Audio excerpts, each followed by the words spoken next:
the assessor's office, we're responsible for putting values on all of the property in Jackson County for taxing purposes. We have to value personal property and also farm and forest. Typically in the morning I come in, and the previous day's work, I need to match the photos that I've taken of the properties with the account numbers and name them and put them on the website. So I spend my morning finishing up the previous day's work, getting it written up and punched into the computer. And between 9 and 10, I'm done with that and I'm able to go out into the field. Today we're out in a neighborhood in Central Point. These homes were built in the mid-2000s, some of them as early as the early part of 2000.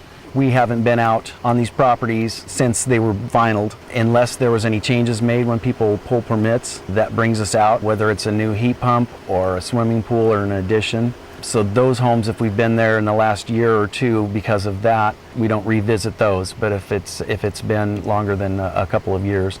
In the past, we go up, knock on the doors, and introduce ourselves and what we're doing there. And the homeowner, if they're there, then we ask them questions about the interior of the home, make sure that we have the bedroom and bathroom count correct, the inventory of the kitchen and the bathrooms and so forth. Then we would measure the home to make sure that we have it accurate and correct, and then of course take a picture.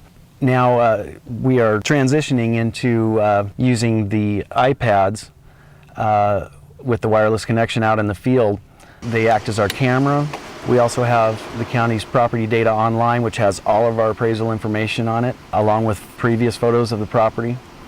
Also, we have Google Maps and the Bing Maps. We're able to use those aerial images to look at the property, and we can match the footprints of the building that we have to make sure that we're not missing anything, or if there's an addition that's been built that that we didn't pick up, we're able to see that.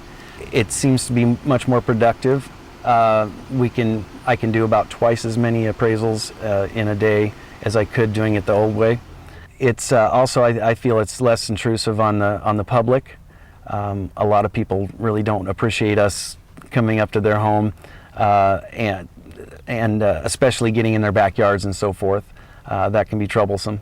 And about 70 to 80% of the homes that we visit, no one's home. So this allows us just to go down the street, and we're able to do a very accurate, thorough appraisal of the buildings on the property.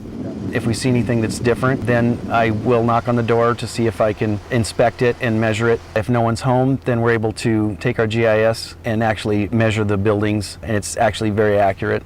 We also have permit information available. We can go online and look at the permits to determine when a structure was built. For instance, if we pick up a detached garage that we didn't have previously on the records, but we have no idea when it was built, we can go to the permit system, and if they did pull a permit, we can find out that way. Without a permit, we also can use the aerial photos. We have from 2012 all the way back to 1993, I believe, different years of aerial images. We can see a building wasn't there one year and it's there the next year, and that way we can tell when it was built. Same goes for additions or swimming pools or anything of that sort. And eventually we're going to be able to do all of the data punch work that we have to do back in the office currently out in the field in real time, and just be able to punch that account, make all the changes and notations, take the picture, and it's just a one-stop deal. So in the next year to 2 years, that transition should be complete. So this is a huge time saver in my opinion, and not only is it more productive, but I believe it's allowing us to do more accurate appraisals, and with being less intrusive as well, which is also a goal of ours. We try and keep a low profile as best we can, and respect people's privacy and their property.